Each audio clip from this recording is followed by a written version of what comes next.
Sexy Boomer Show. I'm Ted Bonnet. I'm Phil Proctor. We're back, and we're beautiful. And we have a beautiful guest today. Sandra Tsing Loh is with us. Hello. Hello. You guys are so sexy. Thank you. People don't know you're 7 feet tall and hung like... We're buff, man. We're buff. That's the joys of radio. Yeah. We could be any age you want to be. I'm getting younger every minute. Yeah, well, we're back in our new studio. Yes.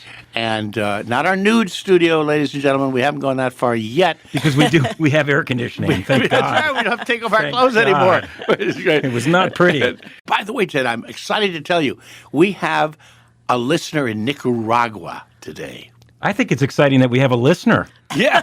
Here's a call out to Dan Chris down in Nicaragua, who called up. No, he's in Ecuador. He's in Ecuador. That's Even right. better. That's right. Ecuador. Yeah, come in. Anyway, I have such a great sense of geography, here in New Jersey. Again, radio. It doesn't matter. How can you be in two places at once when you're not anywhere at all? Well, folks, this is it. We have with us today a true radio veteran. A scarred veteran. Scarred veteran of radio. Sandra Tsing Loh, who is an author, playwright, actress, and of course, radio personality. Whatever You're that a means. hyphenate. Hyphenate in so many ways. But yes. it's so much more than that. I mean, I started digging into your past. Ew. And, Ew. That's a lot of... sorry Speaking about with my that. gravelly voice. well, you went to Santa Monica High School. Hooray. You grew up in Malibu. Yeah. Chinese, German, Lutheran, many more hyphenates. Wow. That sounds very severe. It was super severe. And as I like to... I'm going to insert something here. So I went to Malibu Park Junior High School for high school, and sort of like Emilio Estevez and Sean Penn were all there. Wow. And my computer date was Chad McQueen, the son of Steve McQueen and McQueen. Ally McGraw. So if you think you're dorky and horrible in middle school, all the movie stars went there, and Ally McGraw would show. Like, that's someone's mom is showing up in a red. Was that like a pre-social media hellscape? And that you felt completely compared to these people? Yeah, was it the Breakfast Club? Totally. What was it like? Horrendous. Thank you. Really? Yeah. So, and also because I am Chinese and German, German. so I look vaguely Hispanic and dressed later. And a little fascistic. Yeah.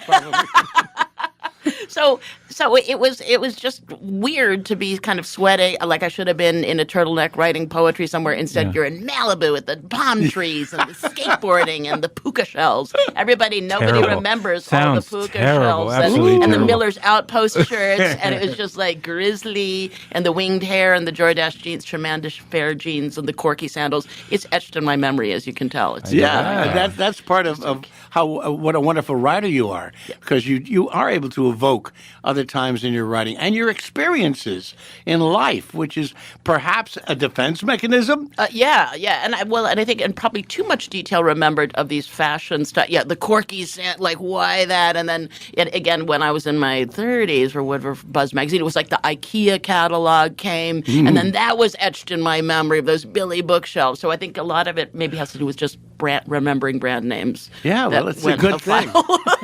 That's a good way Trader Joe's Canadian Brie. Yeah, I was register your passage through life. German Chinese. Yeah. And your dad was, he was a character. He was indeed. Let me tell you.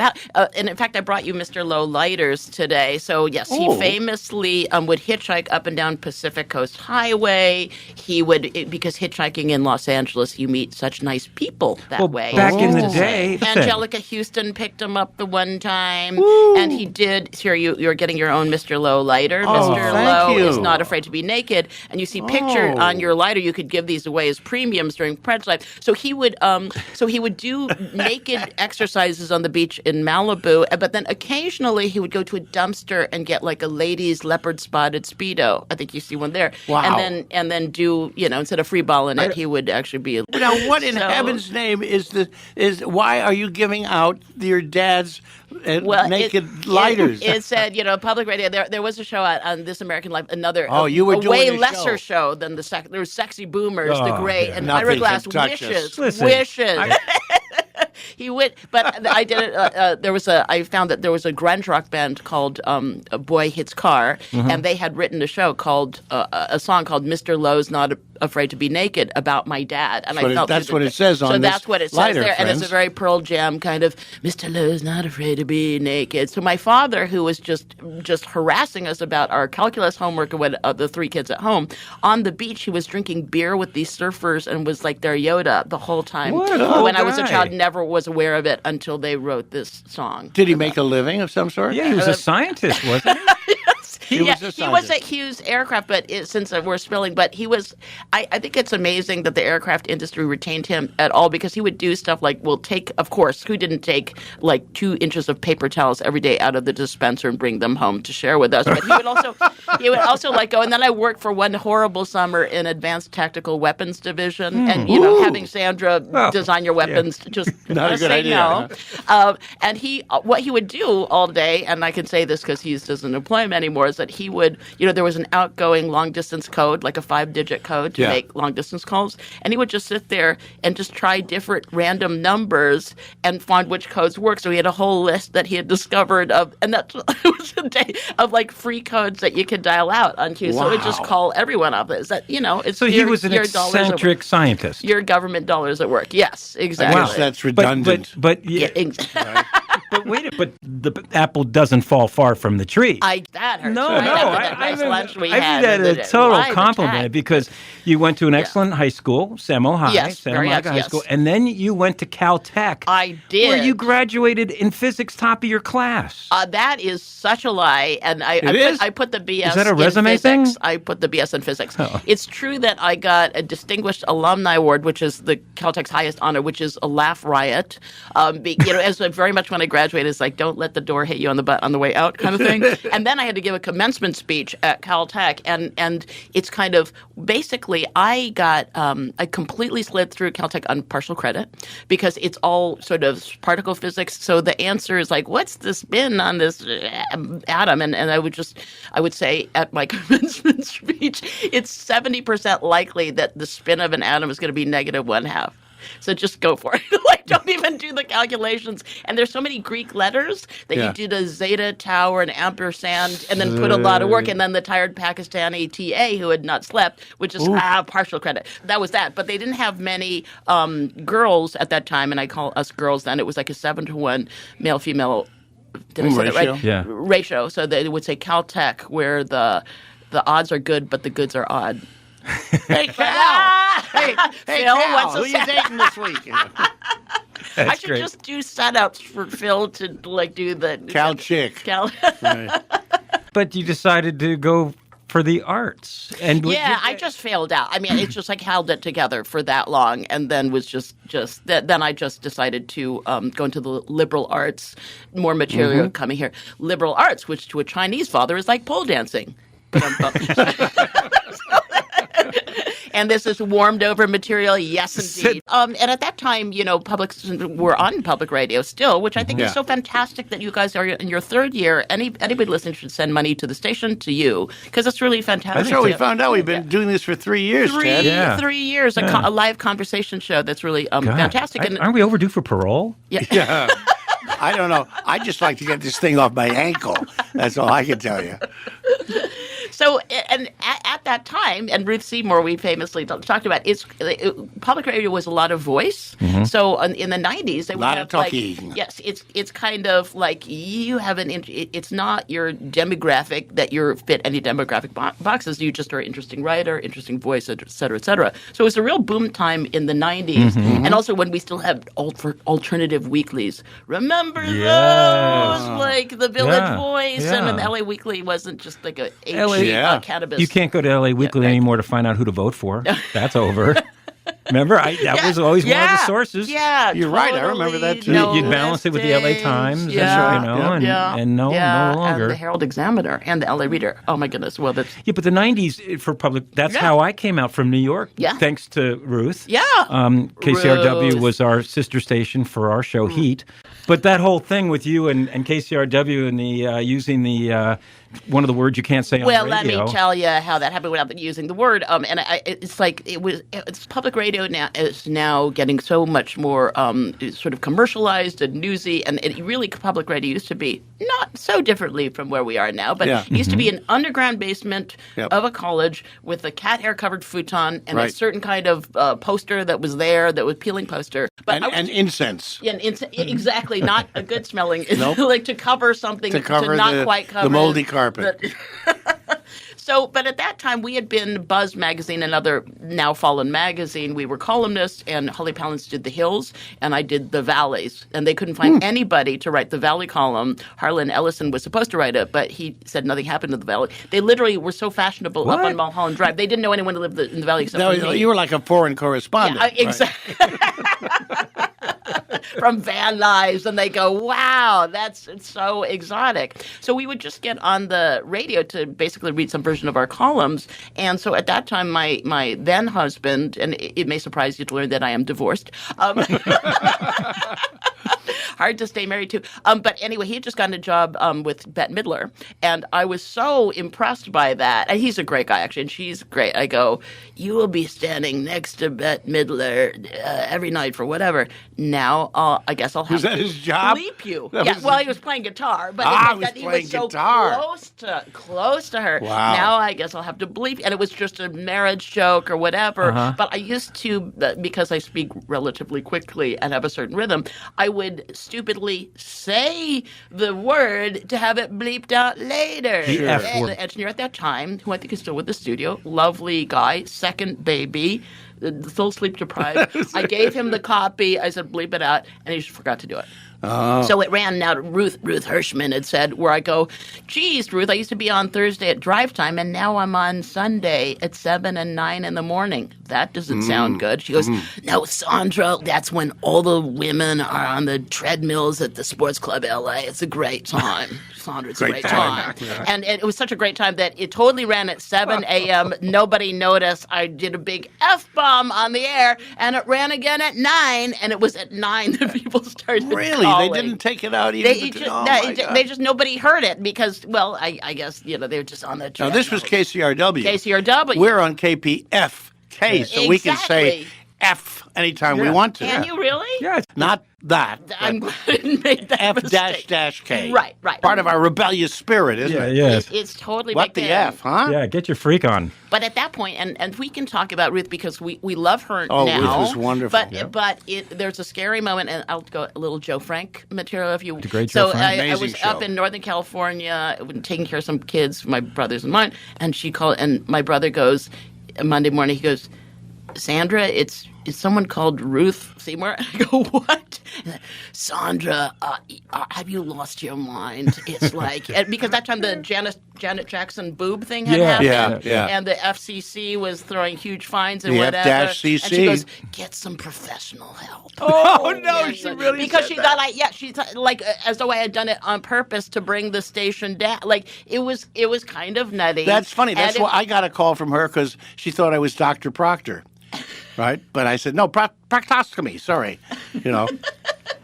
I can't help her mind. Yeah, it's her mind. But then Joe Frank would say, and then Joe Frank, we became friends immediately after that because he had also been fired. I did some of his shows. Too. Fired, he was hilarious. And then we did one thing about being fired together. And he goes, That's right. Sandra, he said, if Ruth Seymour ever invites you to take a walk to the Pete's on 2nd Avenue in Santa Monica, don't go. Because that's how she would fire. It's kind of like, let's walk to Pete's. Should we trash NPR? Can we do that? Sure. So I remember one time I was actually flown out into sort of one of those dreamscapes of your life when you look back and go, I can't believe that happened. I was like flown out to Washington, D.C. to audition to be a host for a new weekend show. Yeah. I had to interview Scott Simon about a baseball book, which we did, and because I don't know nothing about baseball, and a lot of statistics, I think, and then you have to catch the ball. And then they got to one of those big studios, and then you sit and then they give you a piece of copy to read, and mine was like a news copy, and it was like, This is Mar Eliason. I'm literally reading this copy. Oh, yeah. Bombings today occurred in Uganda because water shortage, and many people were. So that sounds very NPR, by the way. No. It does. It does. Okay. No. Okay. I'm going to try to do NPR. Water shortages. And even when I would do this in American Life, it's like, less expression. Bring it here. Less expression. I was like, whoa. It was like little arms are going. It's like keep it really like this. Water towers were exploded in something. And so I did it as best as I could in my NPR voice, like I was totally doing it. And there was like almost a gasp, like a frozen oil painting. And the control was like, can you slow down and drop your voice into a register? It was kind of like Gilbert Gottfried or something like that, or like reading like about bombings and what. So it's like the whole NPR thing has to be really kind of like. They were asking Stormy Daniels today to slow down. Did you know that? No. No, really, because she apparently talks very fast. Because we couldn't hear it, we couldn't see it. But you get the secondhand report, and numerous times, the judge would say to her, "Could you please slow down a little bit?" She didn't say that to Trump, however. Well, there is a thing about NPR. It's SNL captured it brilliantly with those two the women sweaty doing balls. the sweaty balls. Oh, yes. That was a perfect flat delivery. Nicaragua or Ecuador, I was like saying, thank God for Pacifica Radio, because on NPR it would be Nicaragua. Even they might say every other sentence, like, there are many people going to in Nicaragua. Suddenly it's like, what? NPR is having pretty much an existential crisis at this point. Yes. And it's just a tough time in media Not public radio. I posted my long posting on Facebook, which made me almost late, where I go, Sexy Boomer Show on LA's the white hot throbbing radio heart of sexy LA, KPFK. KPFK. The sexiness, it's so sexy here. Oh, thank you. Now, you're as a playwright, you've been doing more plays recently, right? Yes, I have. Thank you for asking. So I think last year I debuted a play, Madwomen of the West. I've had this whole series of Madwoman and the Vulva, which was my memoir about that special time in a woman's life called The Change. And then that made a play. Shifting gears, eh? Shifting, without lubrication, I should say. I'm about to get fired again. I'm always this close. She's bad. And so I did a series in the pandemic we started, and it was about a brunch from hell of 4 women, and the cast is great. It's Brooke Adams, who from Days of Boomers would know, right. Days of Heaven and other things. Yep. Caroline Aaron from Marvelous Mrs. Maisel. She plays Shirley Maisel. Wonderful. Not everybody always knows her name immediately, and as soon as you see her face, she's been on everything. It's her. She's cigarette smoking on anything. And Mary Lou Henner from Taxi, she's in her super early 70s, and she has the body of like a 5-year-old. It's like great. There's not been dairy since 1974. She can wear plastic. And Melanie Mayron from 30-something. And so these 4, I go, what if these 4 women brunched? And originally Jo Beth Williams was in the Brooke Adams character. So I sort of wrote them iconically as though they're sort of Jo Beth Williams, like her character in The Big Chill. Melanie Mayron is now the Melissa from 30-something, but she's in her 60s. And then I go, what do you do with Mary Lou Henner? She's like no other person on the planet. Right. So I go, and so these 3 women have been friends, and then Mary Lou Henner has become Arianna Huffington, basically that famous, and then she crashes the brunch, and it all goes to hell. So I did it here in L.A., and that was fantastic. We saw it. You were there. Phil and Ted were there. And then we just took it to New York Off-Broadway at the Actors Temple. Hilarious place. The temple's kind of started by the Three Stooges. Where is it? Down in the village? It's at 47th between 8th and 9th. Wait, really? Started by the Three Stooges? Yeah, it's this weird. And You're Sophie kidding. Tucker, so it's this it's a synagogue that's also a temple, and it's hilarious. Really? You should go. It's just hilarious. And then I think we're going to take it to London in August, where I'm told that London is a fun theater town. Oh, Yes. That's what everyone is saying. That just in case that's what we've heard. The Good West for you. End. That's wonderful. Yes. It's a Or something terrific like play. It should. Thank you Enjoy so it. much. Yeah. And it's about it's about women who woke up. They were kind of raging feminists in 2002 or something, and then they wake up in 20 years later and go, wait a minute, I can't even call myself a woman anymore, because it's like a transphobic thing to, oh my goodness. Are you a they? Are you a they? Right. Yeah, they are she's. She's are not they. And, and it's a time where even Eve Ensler's vagina monologues, I can say vagina on KPFK. Oh, sure. Okay, vagina monologues canceled because they were going, some college said, Eve Ensler, she's like saying that defining women as people with vaginas, and which is transphobic. And she said, well, it's just a play about people who happen to have vaginas, of which there are 2 billion on the order. So I think all the politics of these women are puzzling this out in a living room. And also I have a non-binary child. And when parents first go, wait a minute, you want to do what? When? And you're 8 years old and you're going to take puberty blockers and whatever. And so it was sort of about conversations that adults would have, like behind closed doors. They certainly couldn't tweet about about just trying to figure out all these issues. And also for women, of course, the big Hillary Trump thing. It's kind of like, that was our moment, whether you liked her or not. And the baby onesies, that's a pantsuit and whatever. In slow motion, people are just going, what happened? So that was supposed to be feminism arriving 50 years in, and it was like a big car crash. So it's these women, as you saw the play, just puzzling this stuff out. Much of your work is threaded through femininity. Yes. And the woman's perspective. Yes. So this is just your passion? I think it's always been, and for the Atlantic Monthly, we had an editor there for a while, Ben Schwartz, who was great, to say, and mostly, and I used to joke that Atlantic Monthly is just about estuaries and currency changes in China and very male and types of battleships that they had in World War II. And that women's stories are the day-to-day, but it's much more sort of what the spirit of daily life and what is driving stuff, what women think about, even though it's not covered, it's not serious. It's not serious topics. So I have found that always interesting to come at, and you go back to those brand names, to talk at it from that point of view of what are we feeling and experiencing day by day and how that moves bigger things that are happening. You're listening to Phil and Ted's Sexy Boomer Show here on KPFK every Tuesday at 1 o'clock. And you can also find our shows on our website, sexyboomershow.com, because it's repurposed as a podcast. And our guest today is Sandra Tsing Loh. It's so nice to have you here. Tsing Loh. What is your, it took 26 minutes for you to get. What would you say about the state of our social situation now, how it affects women, social media? Yeah. It's such a confusing mosaic at this point. Yes. Especially for young people, I think. Yes. But even for us who predate the internet, to try to grasp what's happening. Yeah. What's your take on how this is affecting us? Haven't been fired yet, so now I can really go for it. Yes, so please. I think for women, so I'm 62. I was born in 62 also. How is that possible? I guess it is.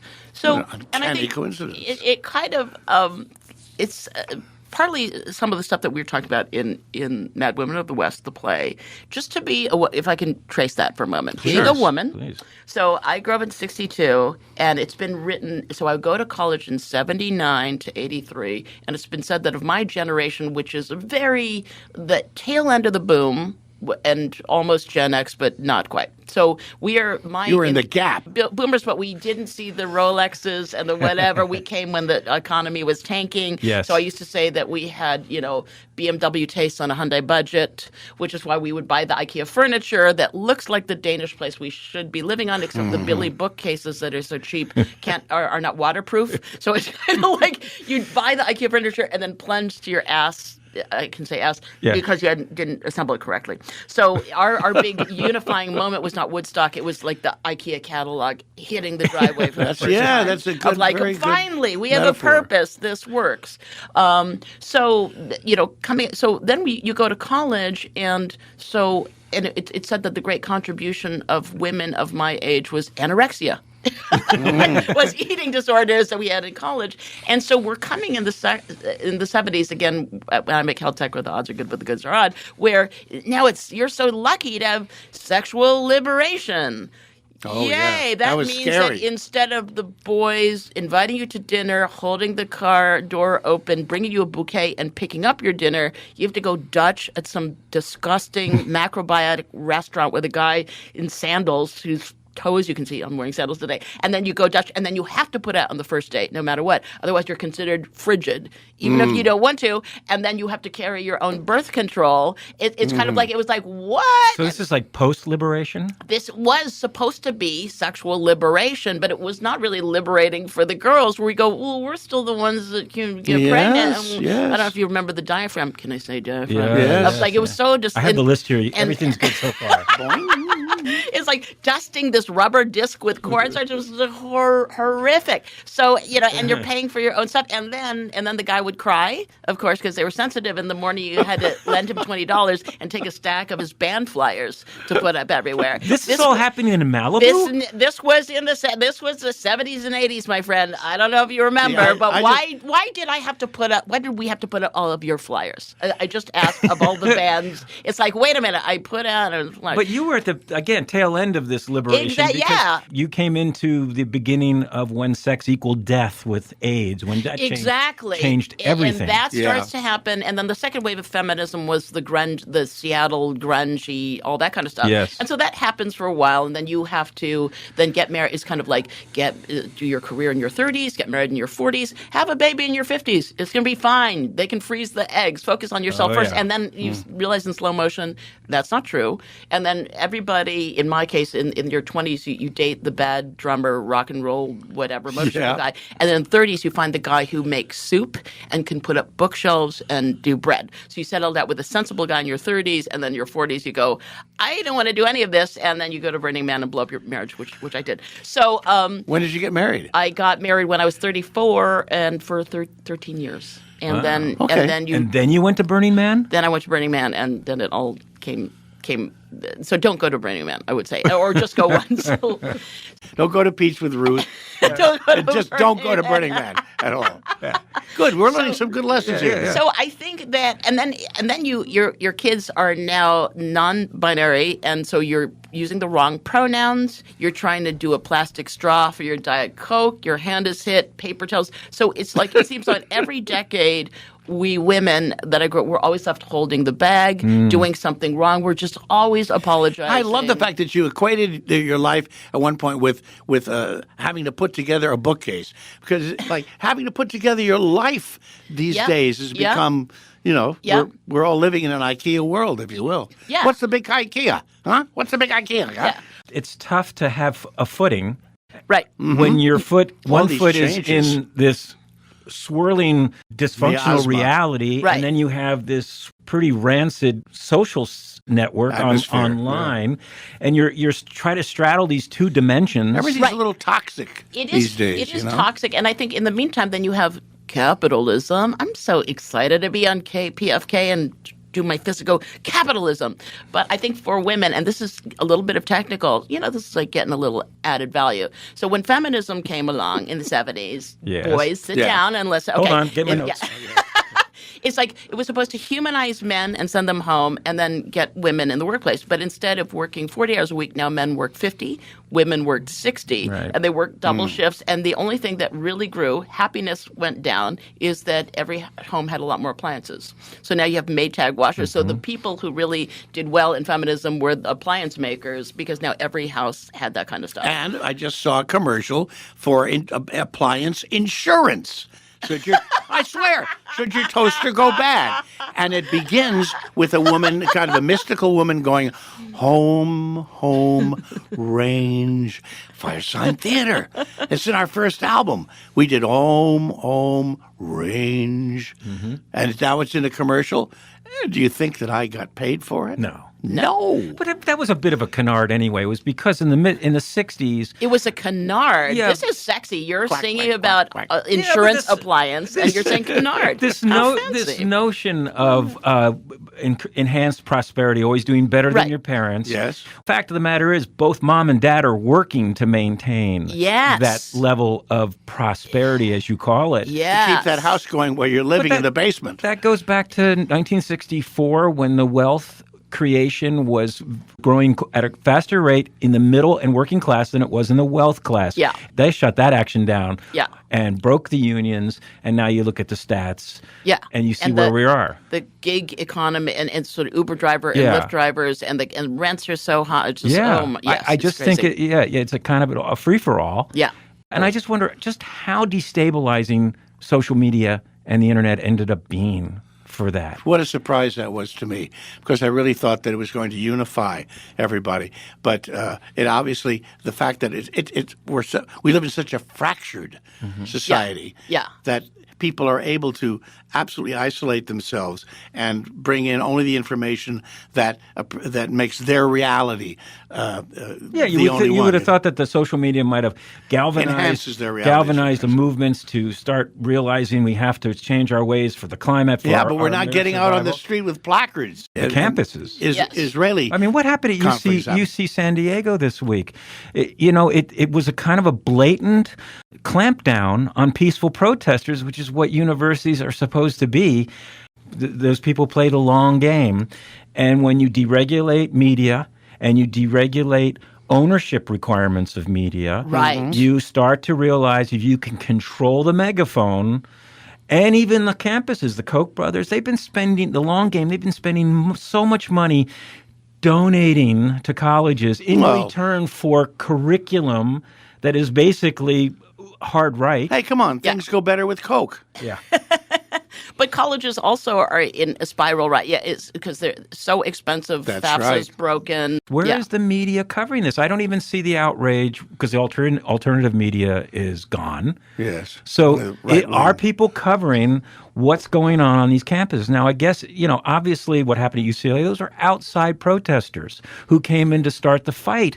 And what was really disturbing was to see that the police stood back and allowed it to happen for over an hour. Well, but it is all so segregated if the left and the right of these media outlets that just go harder and harder to get the tweets and the whatever. You have to be more and more outrageous to drive it. And actually, they have found, if I may inject a note of hopefulness in the middle of it, that when they look at a local level of just a town, that people are much closer in their beliefs. Actually, many Republicans are pro-choice. Many it's like, but to hit gay marriage, like those are the real hot button things that drive a lot of likes and whatever. And the extremes get and people are more similar than they are different on local levels. So in cities like bike lanes, we want more, we want less. They're pretty more agreeing on that. But I think with young people, I think it's a scary world for them. Yeah. I think that they can get up on Instagram and the climate change, and now there's a problem that they're too depressed because they go, climate change, it's hopeless. I'm not even going to get out of bed. I don't even want to have children. The world will explode into flames, et cetera, et cetera.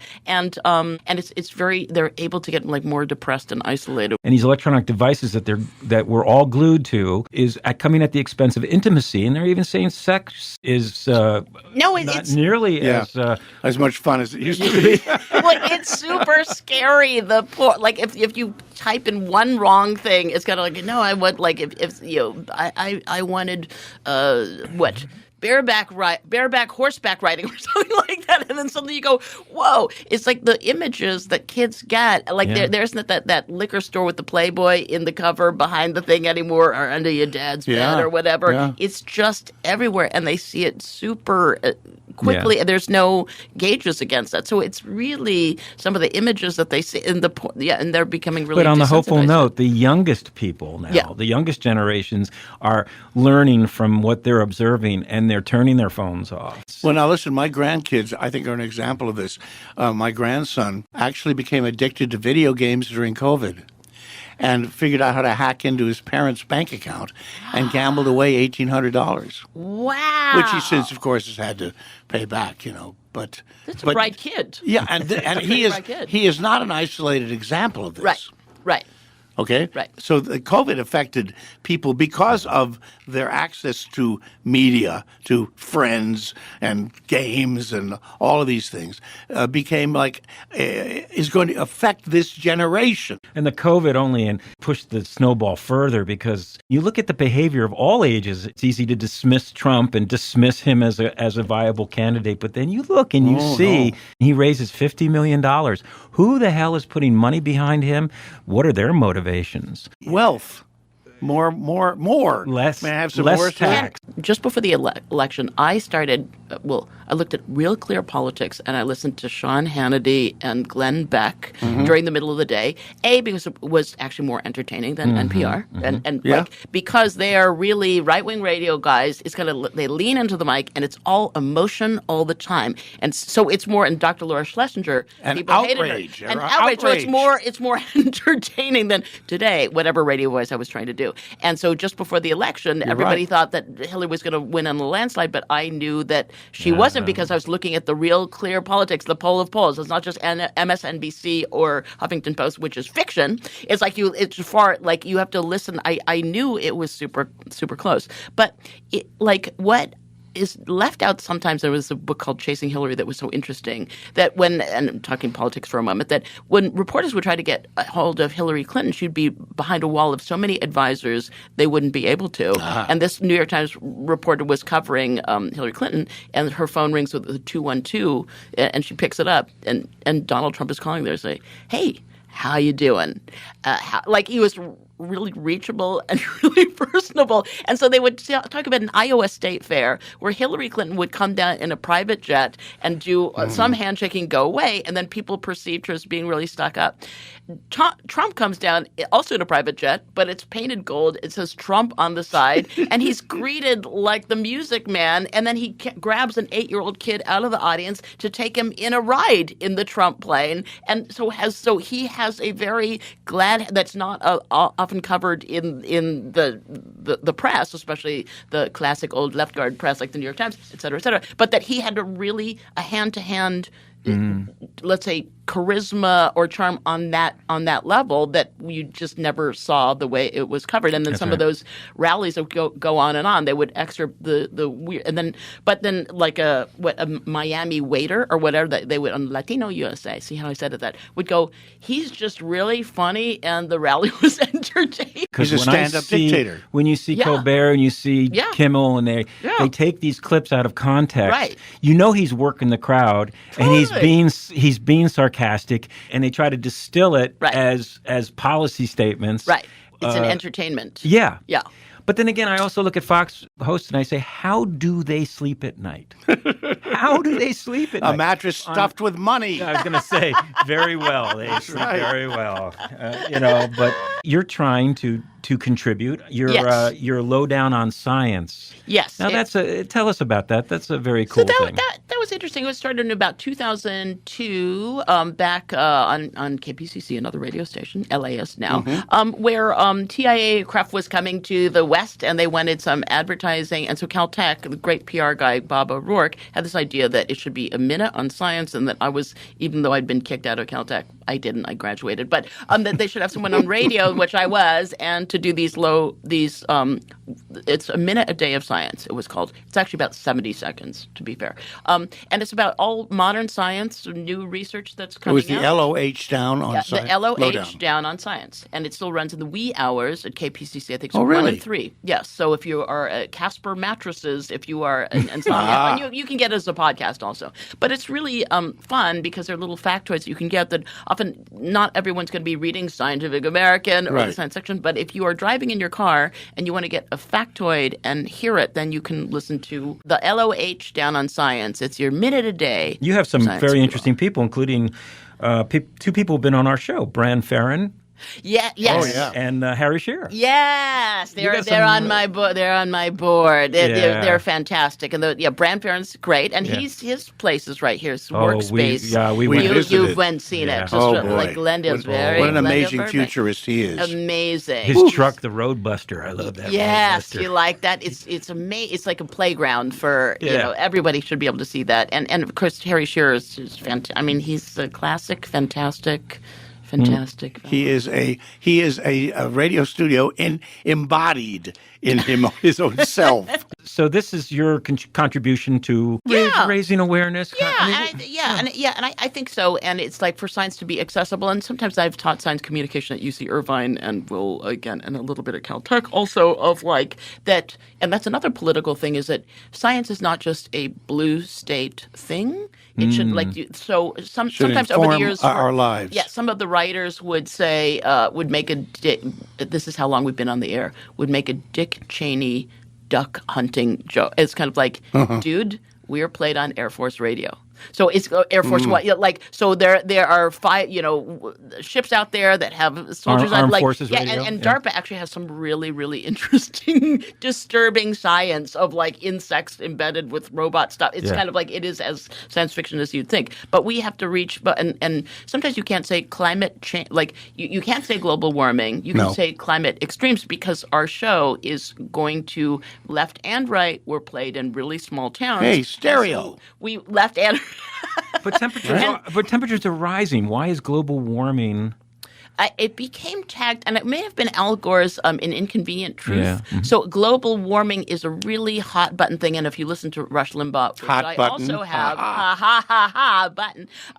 So it's been cast that way, and it can. So we want to fight against that and just say, science is for everyone. Yeah. Everyone loves it. I usually use the example of 4th of July in a small town in the Midwest or something. Everyone loves fire trucks because they can solve problems and they're technologically interesting. Everyone loves their phone, So I think we really try to have it to both, even though like science can be a very lefty blue state kind of thing, but it can be looked at that way. Or like when I teach science communications, it makes people feel stupid sometimes. Exactly. And scientists have to be trained out of that because they just want to be accurate. They don't want to be, like our, Trump in a tweet. It's kind of like they want to be cynical and worst case scenario and whatever. So they don't promise pie in the sky. So we try to get our scientists, when I teach science communication, to just be accessible and not talk down to people, but use clear language. Well, I can tell you right now that there's no such thing as global warming because just a few days ago we had the heaviest snowfall in the history of the world here in the state of California, in 27 inches in May, mind you. So global warming, poo-poo. There you go, sir. There you go. The Dr. Proctor is in. Wow. So, what do you like to talk about in terms of science? One of the interesting issues, and I have arguments with my brother about it a lot. So let's say we're some of us are on the left and we're Democrats and we're smarter than other people, and they should just listen to us elitists. Because we know everything. So the thing about climate change is, it does kind of go up and down a little bit, and so recycle. So the planet, save the planet, separate your recycling. But of course, recycling, it doesn't help that much. And it still goes into the same dishes. And actually separating your recycling has almost no effect at all in terms of saving the planet. But, so a certain kind of thinker would say, but people should anyway. It's like, let's make people work hard. It's a Puritan thing of, but you don't recycle. And it's like, doesn't make much difference. Something that really makes a lot of difference is like if you have an Energy Star refrigerator, like you don't have to do anything. You can load your refrigerator with McDonald's fries and beer and whatnot, and you're still saving energy because somebody got you an appliance that's more. And so you can say there can be sometimes on the Democrats, on the left, super smart people, like they just want to punish other people. Maybe that's why Trump is so popular. They want to punish other people and say, well, you didn't recycle. Poo-poo on you. It's like, well, it doesn't make any difference anyway. Well, the only kind of recycling that makes any kind of sense to me is Solient Green. Yeah. Because most of the cemeteries are full up. They're chock-a-block with bones. Yeah. So Charlton where are you going to go? Makes good paper. Right, Sure. exactly. Yeah. Help out the, let's eat. Eat the rich. And also kind of like a plant burger. Like I'm having almond milk. That's so terrible. It's kind of like that. You're not helping anything. And if you look at the ingredients of your plant burger, it's got like 57,000 ingredients. Like, just kill a cow. Get over it, And so there's stuff that can be kind of the Puritan part, the moralistic part, and that sometimes it is not really supported by science. And but so I think that's the part that it could behoove scientists to be honest and upfront about it, to give options, because there's sometimes you don't know everything. Now, what is the purpose of art to you? Because I think you're embodying art in everything you're saying. Yeah. Is that how you feel about it? Yeah, I think, well, it's interesting with like science communication where we teach a five-part structure. The opening is a mystery. You have to draw people in with a what-if thing. And in the middle, you have to do the technical part. Like, you have to open the hood of the car and look what's underneath. And unfortunately, obviously, it's often quite a bit of math that you can't really decode easily. So in the art of science communication, we try to have it so that first asks you the question, like, why does a banana turn brown? Or something that you can see, something that you're curious about and can notice, and then you open the hood in the middle section. And to make that work, you have to often choose a metaphor or image that describes it. But the image, and Richard Feynman was fantastic about doing all of this. He would talk about, between a liquid and a solid, and a liquid is like a marching band that's too hot and going all over the place, and a solid is when they're sort of marching together. Yeah, and Feynman had a great sense of humor. Feynman had endless, and he did it very confidently because he understood his science really well. But the problem with the metaphors is they're always inexact because you're just choosing one part of the dynamic that you're talking about, and so you have to be clear. Well, how about art in general? Yes. Your life. When you go about writing your plays, for example, Yes. are you using that same sort of structural philosophy? Well, and I think art has to be. I know I'm maybe in the minority on this. I think art has to be entertaining, and so and I think with plays right now, and I think that art can be. We're just in a time that's super political, and the right, super sensitive. The right and the left are both kind of moving in the goalposts a little bit. So I think that it's not enough. I think in theater, since I do theater and I produce it myself independently and have made a profit on it, it's like this kind of like where it's not academic anymore. You have to sit there and go, is it entertaining enough for people to stay in there? I had an interesting experience where I did a version of Madwomen of the West, called it Madwomen Unplugged, at 4 music stands with another cast to see if that structure could work. And due to the way things were in New York, I go, I will save more money not charging for this because of the rules and regulations than just doing it for free on Eventbrite and offering free wine, which we did. So we sold out three shows, 150 seats, but they knew Frank. You sold them out, but you weren't selling anything. Exactly. They were booked out. But still for theater, that's pretty good. In times where stuff is really... So we have people there, but some of them are coming for... here's your cup of wine. For the and they sit there, but they still are sitting there. So I go, this is interesting to watch the audience. They're not a regular theater audience. They just are here for 70 minutes of comedy and wine, and where do you can watch the audience and where do they lose interest? And so I think the thing of keeping an entertainment and then having what you want to say within it is really fun. And I think art should totally...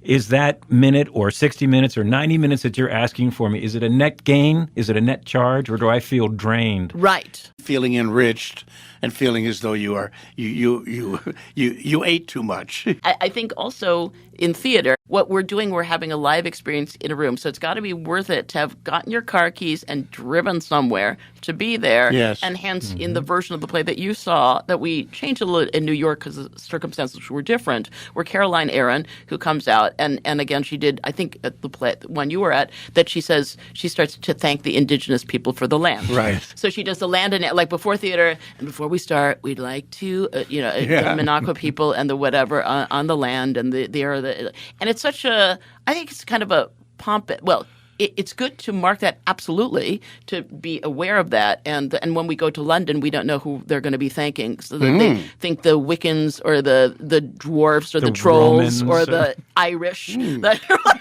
Don't forget the leprechauns. The leprechauns.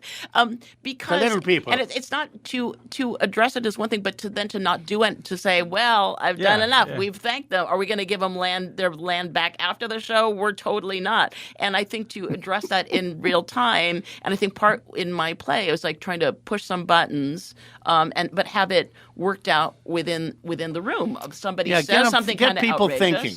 How do they feel about things? Yeah. Have an argument on stage, and I think that's a good thing that comedy can do, that art can do. I mean, this is fun. I think I came back from New York a day early just to hang out with you guys.